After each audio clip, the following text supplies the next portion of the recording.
നമസ്തേ. മറുപടിയിലേക്ക് മാന്യപ്രേക്ഷകർക്ക് സ്വാഗതം.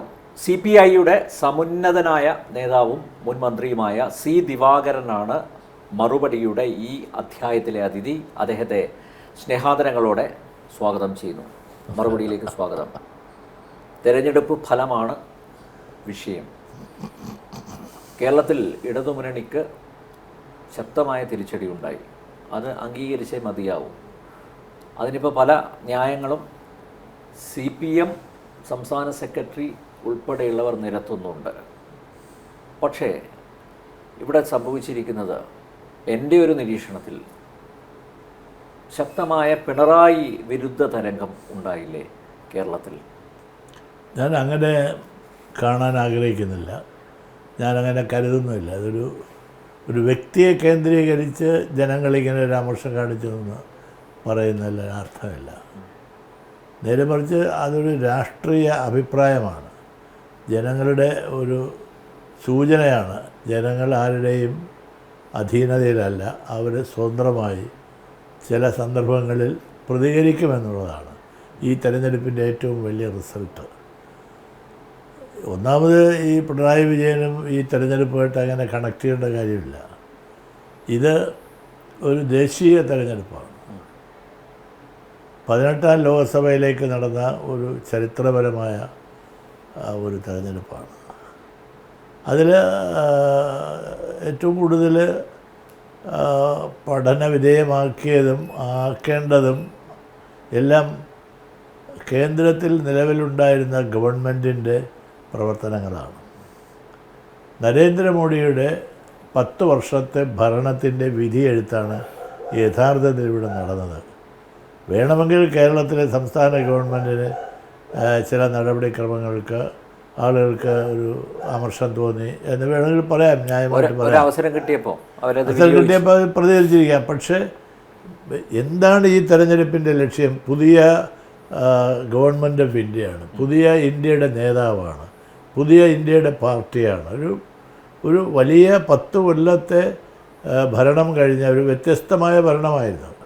കോൺഗ്രസ്സുകാരിൽ നിന്ന് വ്യത്യസ്തമായ ഒരു ഭരണം കാഴ്ചവെച്ച നരേന്ദ്രമോദിയുടെ 10 കൊല്ലത്തെ ഭരണം വിലയിരുത്തുന്ന വിധിയെഴുത്താണ് നടന്നത്. അതിൽ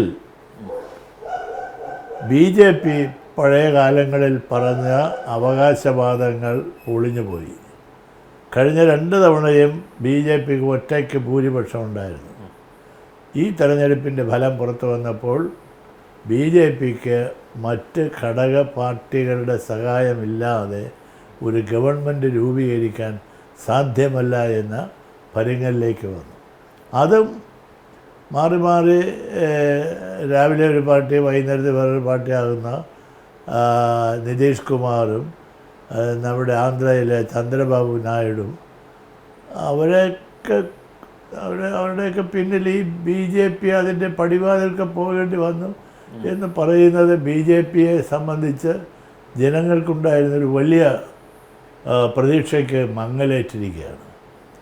അധികാരത്തിന് വേണ്ടി അവസരവാദപരമായിട്ട് ഏത് മുന്നണിയും ആവാം എന്നതാണ് തെളിയിച്ചിരിക്കുന്നത്.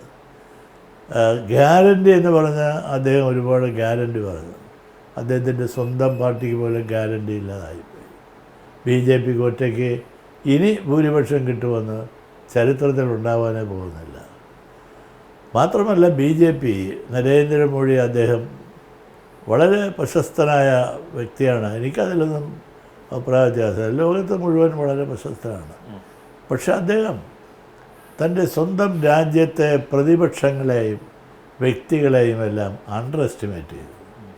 ഇതൊന്നും സാരമില്ല, ഇളകി മറിഞ്ഞു വന്ന കർഷക സമരങ്ങൾ, തൊഴിലാളികളുടെ പണിമുടക്ക്, രാജ്യത്ത് അവിടെ പൊട്ടിപ്പുറപ്പെട്ട പ്രാദേശികമായ സമരങ്ങൾ, അത് ഒന്നും സാരമില്ല, ഇതെല്ലാം 2-3 വഖി ബാത്ത് കൊണ്ട് ഇതെല്ലാം തീരുന്നതേ ഉള്ളൂ എന്ന് അദ്ദേഹം തെറ്റിദ്ധരിച്ചതാണ് ഇതിന് കാരണം. ഇന്ത്യയിലെ ജനങ്ങൾ നരേന്ദ്രമോദിയെക്കാളും രാഹുൽ ഗാന്ധിയെക്കാളും മുകളിലാണ്. ജനങ്ങൾ അവരെക്കാൾ മുകളിലാണ്. അതാണ് ഈ തെരഞ്ഞെടുപ്പിൻ്റെ.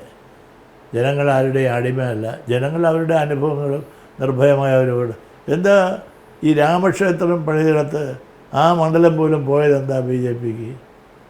ഏറ്റവും വലിയ കൊട്ടിക്കൊഴിച്ചല്ലേ രാമക്ഷേത്രമാണ് ഇന്ത്യയിലെ ബി ജെ പി നൽകുന്ന ഏറ്റവും വലിയ സംഭവം.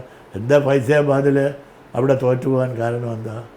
നരേന്ദ്രമോദി അദ്ദേഹത്തിനുണ്ടായിരുന്ന ഭൂരിപക്ഷം എന്താ കുറയാൻ കാരണം? യു പിയിൽ ഒരിക്കലും മറ്റു പാർട്ടികൾക്ക് ബാലികേറാ മലയാണ് യു പിയിൽ ആദ്യത്തെ യു പിയിൽ എന്ത് സംഭവിച്ചവിടെ? അല്ല, പക്ഷേ അവിടെയൊക്കെ ഒരു അരക്ഷിതാവസ്ഥ അവിടുത്തെ വോട്ടർമാരിൽ ഉണ്ടാക്കാൻ പ്രതിപക്ഷത്തിന് സാധിച്ചു. ഉദാഹരണത്തിന് BJP വീണ്ടും അധികാരത്തിൽ വന്നു കഴിഞ്ഞാൽ ഭരണഘടന പൊളിച്ചെഴുതും. പിന്നെ ജാതി സെൻസസ് അത് വലിയൊരു അജണ്ട ആക്കി. സ്വാഭാവികമായിട്ട് അവിടെയുള്ള മുസ്ലിം വോട്ടുകൾ, അതുപോലെ യാദവ വോട്ടുകൾ, മറ്റ് പിന്നോക്ക വിഭാഗങ്ങളിൽപ്പെട്ടവരുടെ വോട്ടുകളുടെയൊക്കെ ഒരു ഏകീകരണം ഉണ്ടായി. അത് കോൺഗ്രസിനെ സഹായിച്ചു. അതൊരു ഫാക്ടറല്ലേ? അല്ല, അത് ഫാക്ടർ. ഇത് തെരഞ്ഞെടുപ്പിന് പല ഫാക്ടറും വർക്ക് ചെയ്യും. അതിൽ കൗണ്ടർ ഫാക്ടറും പ്രധാനമന്ത്രി പ്രചരിപ്പിച്ചല്ലോ. ഈ ഇന്ത്യ മുന്നണി അധികാരത്തിൽ വന്നാൽ രാമക്ഷേത്രത്തിന് താഴിട്ട് പൂട്ടും. വേറൊരു താഴിൻ്റെ പേര് പറഞ്ഞ് ഞാനത് പറയുന്നില്ല. അതുപോലെ തന്നെ നമ്മുടെ ആരാധനാലയങ്ങളെല്ലാം ഇല്ലാതാക്കും. മതന്യൂനപക്ഷങ്ങൾക്ക് ഗതിയില്ലാതെ വരും. ഇതൊക്കെ നരേന്ദ്രമോദിയും ഒരുപാട് പറഞ്ഞ് മാത്രമല്ല, മതന്യൂനപക്ഷങ്ങളെ അദ്ദേഹം പരസ്യമായി ആക്ഷേപിച്ചില്ലേ, പെറ്റുപെരുകുന്ന ആളുകളെന്നൊക്കെ പറഞ്ഞത്. അതൊക്കെ അദ്ദേഹത്തിൻ്റെ സമനില തെറ്റിപ്പോയ അവസാനത്തെ 2 ആഴ്ച ഞാൻ കീനായിട്ട് വാച്ച് ചെയ്യായിരുന്നു.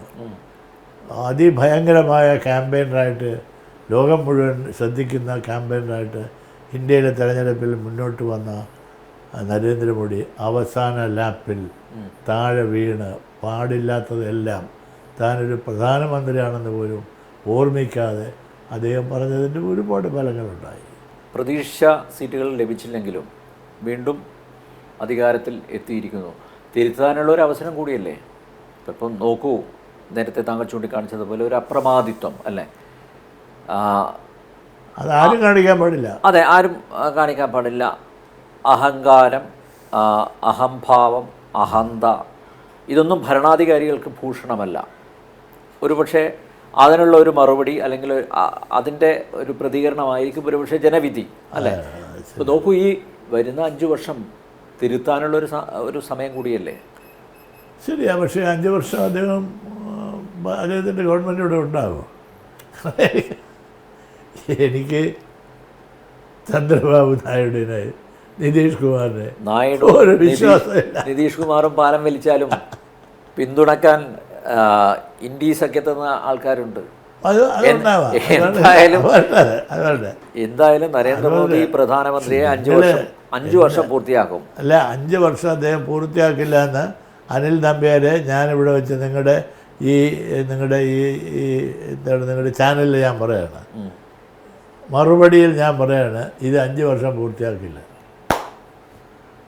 കാരണം 75 വയസ്സ് കഴിഞ്ഞാൽ BJPയുടെ നേതാക്കന്മാർ മാറണം എന്നൊരു പഴയ തീരുമാനമുണ്ട്. അതനുസരിച്ച് പല ആണുങ്ങളും മാറിപ്പോയി. ഒരുപാട് ജനങ്ങളുടെ ഭയങ്കര അംഗീകാരമുള്ള ആളുകൾ, മുരളി മനോഹർ ജോഷിയും ലാൽകൃഷ്ണ അദ്വാനി, അവരെല്ലാം പ്രായത്തിൻ്റെ പേരിൽ മാത്രം പോയവരാണ്. അത് നരേന്ദ്രമോദിക്ക് ബാധകമല്ലേ?